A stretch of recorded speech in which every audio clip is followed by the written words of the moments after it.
Hey Procraftinators! Today I'm sharing a Slimline card that I made with the Simon Says Stamp July card kit.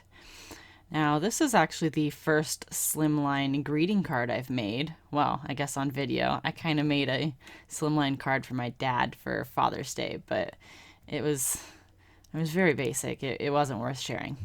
So anyway, this is the July card kit, and I'm kind of late to the boat on this one.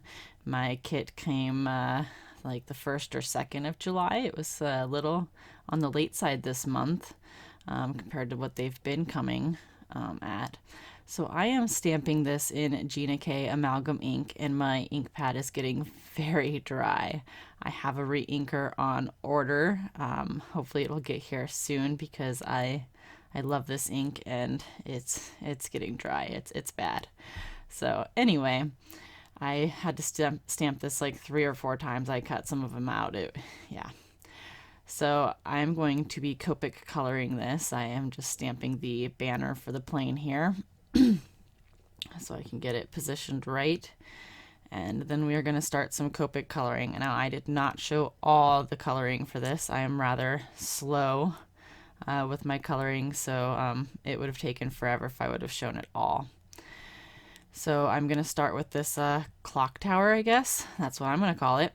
And since it was a brick-looking building here, I did some coloring. I did some shading on the outside here, and then I'm going to take my second color, and I'm just going to kind of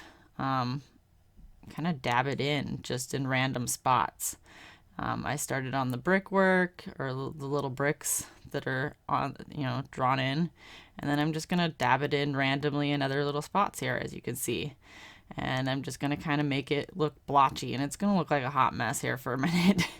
Then I'm gonna take my third color, which I don't remember what that was. I think it's E35, I want to say, and I'm gonna just fill in the rest of it. And when I looked at it, I'm like, oh my goodness, this looks like crap. These colors are not blending very well together. This looks horrible. So I decided to do some Copic glazing with the E07, I believe. I don't know. I flashed the colors up in the beginning. You guys know I have a terrible short-term memory. So I went over it with that. It's kind of like this reddish brown color.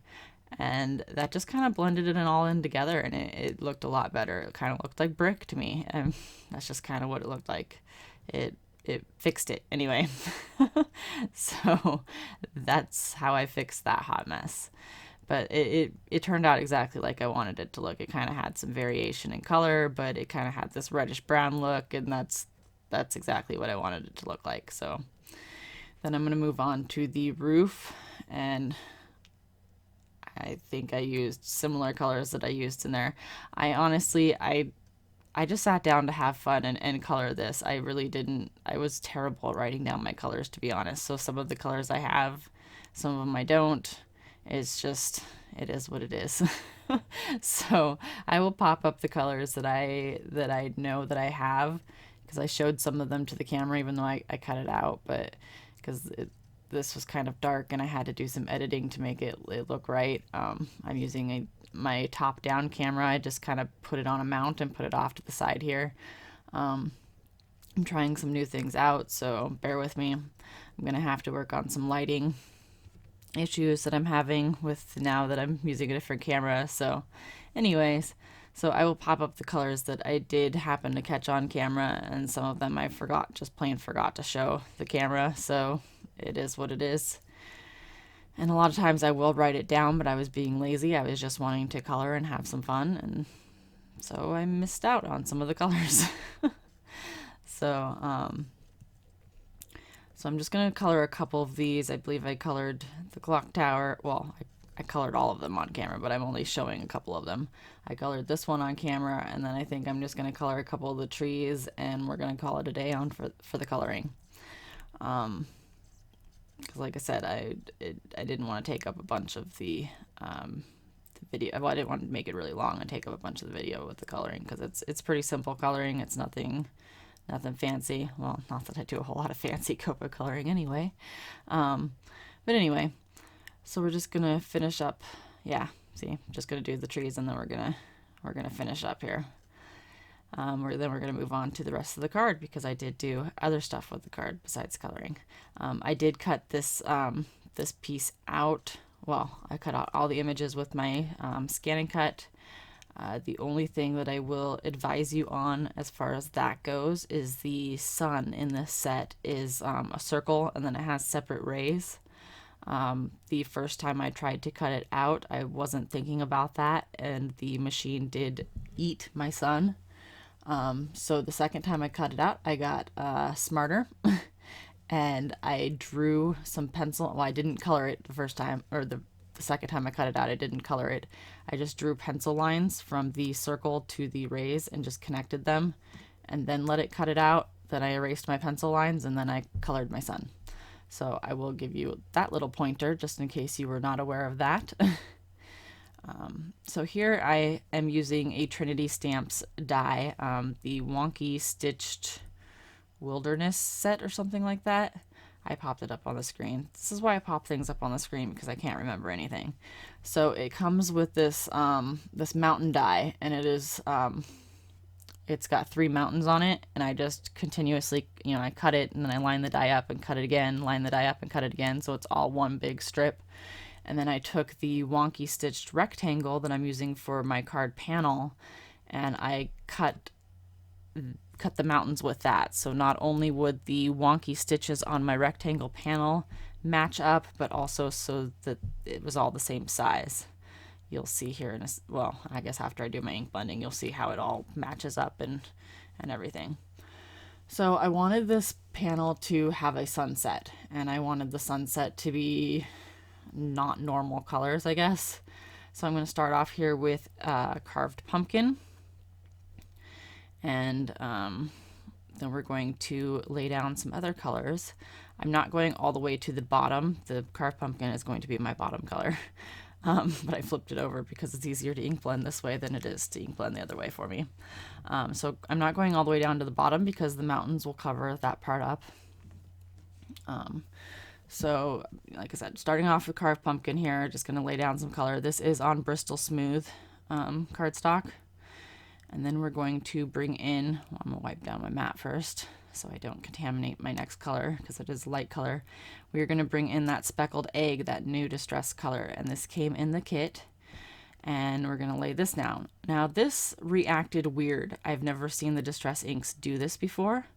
But the more color that I lay on here, you're going to see that the speckled egg pushed the carved pumpkin away. And it was kind of like when you take a very light Copic marker and run it up against a very dark Copic color, or like when you take a the ink, if I could talk today, when you take the colorless blender and like push it, push your color away. I thought it was very strange how this reacted. I've never seen distress inks do this before.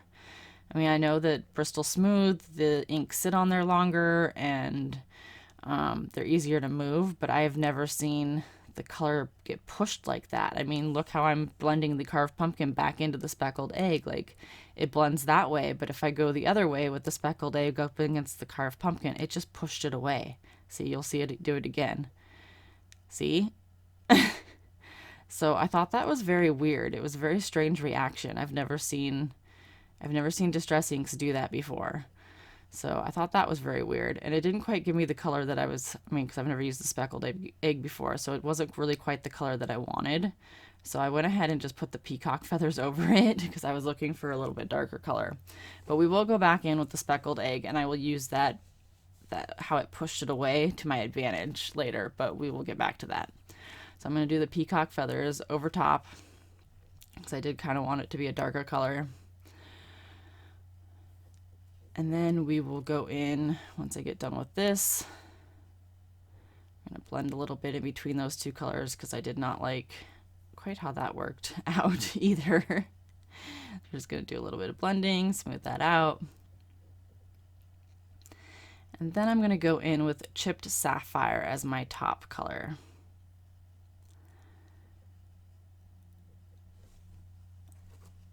And I do like how this sunset turned out. I think it was an interesting color combination. I believe I got this one from Christina Werner. Well, except for the speckled egg. I added the speckled egg in there. But I believe that the carved pumpkin, peacock feathers, and chipped sapphire was one of her oxide blend colors or whatever, but I decided to use distress inks instead of oxides because I wanted to try out the speckled egg, obviously, from the kit.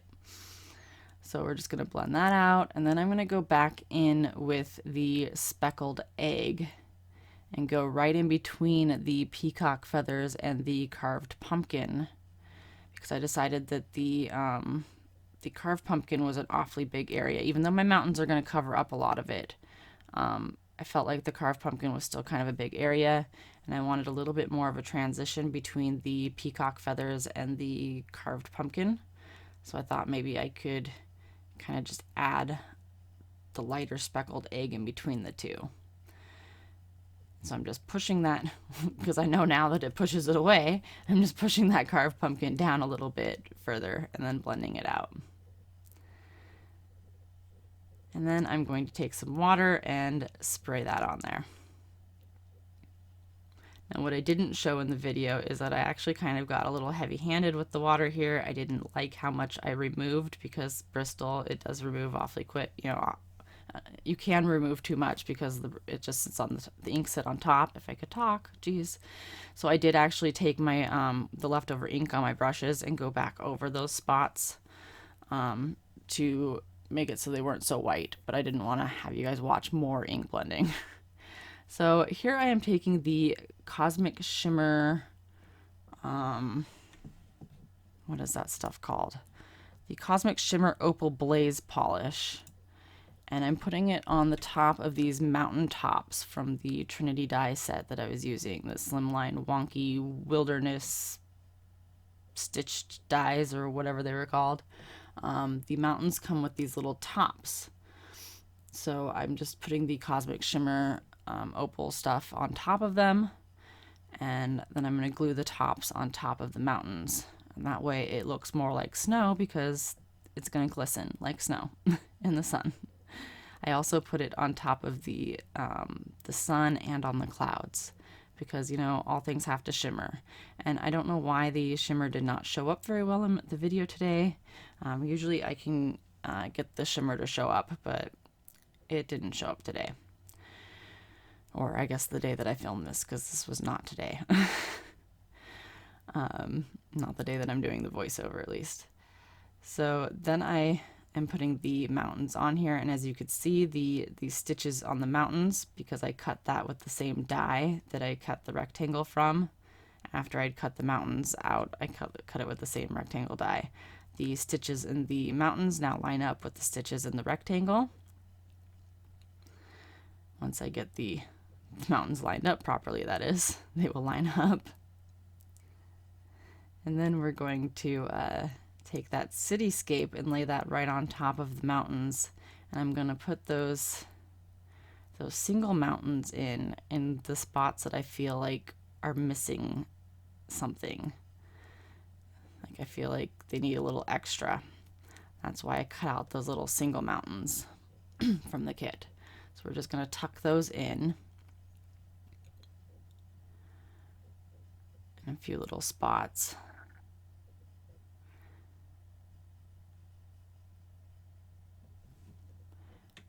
And then I will glue those to the back of my cityscape, because I kind of wanted some dimension here. So I'm going to glue them back to the back of my cityscape. And then I'm going to take some foam tape and apply that to the back of the cityscape and the mountains now, the small mountains. So once I get these on the back of my little cityscape here, get them positioned exactly where I want them, then I'll take some foam tape and apply that all over the back of my cityscape, which I will not make you watch, obviously. And then we're going to apply that to the card panel.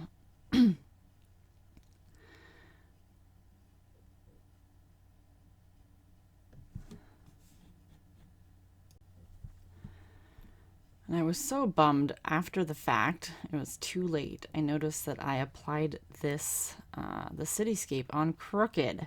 I think the wonky stitches just kind of threw me off. Does anybody else have that problem with the wonky stitches? Even my husband was like, yeah, I think that's crooked. I'm like, well, crap. But it was too late. This foam tape holds too tightly that I didn't notice it until like I was taking pictures the next day. I'm like, well, too late now. So yeah, you'll see here. I totally put it on crooked, and I didn't notice when I did it. If I would have noticed when I did it, I might have been able to pull it up, but maybe not. But yeah, see, totally crooked. I don't know how I didn't notice this when I was doing it. So then I have these little cloud pieces in the sun and the helicopter, jeez, the airplane. And so I'm just going to play around with this for a minute and decide where I want these. I thought that sun kind of tucked behind everything, like it was setting, was perfect. And I'm just going to glue my clouds straight down. Well, they're probably crooked too. So, but I mean straight down to the panel. And then glue my sun straight down. And I did decide to pop up the airplane for a little bit of dimension, since I had the cityscape popped up as well. I don't know, just having the airplane popped up just kind of seemed like it was flying in the air. So I just popped him up. And then we're going to move on to the inside of the card. So I chose the sentiment. Oh geez, what was it now? I guess we'll find out when I stamp it. It's something to do with like, though we're far apart, you're always in my heart. Something like that. And then there's a little heart in the stamp set, and I'm going to stamp that as well. No matter how far apart, you're always in my heart. I stamped the heart in Distress Oxide Festive Berries, because of course the heart has to be red. And then we're just going to mount the card front onto the card base. And I did make my card base a little bit bigger than most people do. I want to say it was 4 by 8.5 or something like that. Geez, I can't remember, because my envelopes are kind of big. They're number 10 envelopes, but they're like, I don't know. To me, if I made it the same size as that card panel is, which is 3.5 by 7.5, the card is so small for the envelope. So I made my card a bit bigger, my card base a bit bigger. So you can kind of see the sparkle there on the clouds. So that is my card for today. I hope that you enjoyed it. And as always, I hope you have a great day.